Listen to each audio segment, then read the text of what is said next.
Welcome to Working Smarter, Concise Compliance Conversations featuring Wendy Rubis, sponsored by Village MD, primary care physicians, practice medicine the way you've always wanted, data, resources, and clinical decision support to care for your patients inside and outside the exam room. Hi, welcome to Working Smarter. I'm Wendy Rubis, General Counsel of Village MD, and I'm here with Janessa Nelson. Hi, Janessa. Hi, everyone. So it's breaking news, but we don't have a breaking news sound. Da da da. We need. That's pretty good. Okay. But we need, we need a breaking news sound. Da da. Yeah, maybe that'll be in our plan for next year.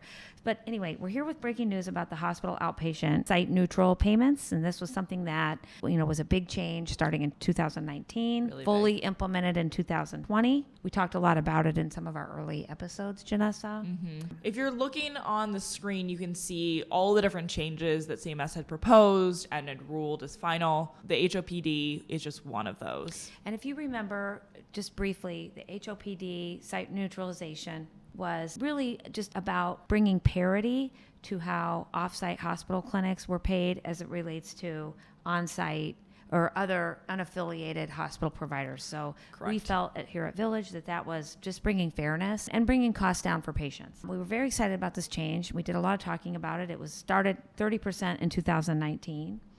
And you may have heard back in September, and we expected, and I think we said at the time. I think when we originally were filming, the hospital systems and various hospital associations were going to be filing lawsuits to challenge it. This is huge dollars for them. We know they're going to challenge it, and they did.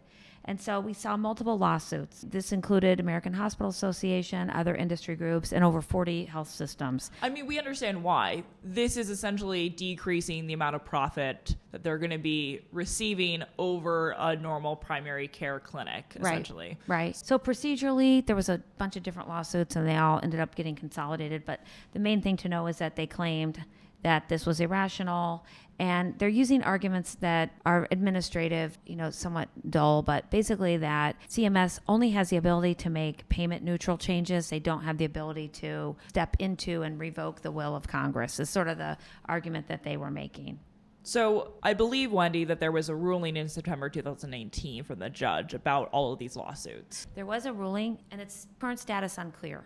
And so we just wanted to let our listeners know, because this is something we had talked about, that the judge did make an administrative and procedural ruling that basically CMS overstepped its authority in the way that they administered the rule. There's some legal haggling going on now between the parties and about what's happening in the interim. But as I said when we first talked about this, CMS did a lot of work to develop research, develop methods to measure and demonstrate this being appropriate. And I think, in my mind, there's no doubt this is going to happen. Yeah. It's a matter of when. So they're going to have to come back, make certain procedural showings and so on. We'll see this going back and forth. But we have a proposed rule, physician fee schedule rule for next year. We don't have the final yet.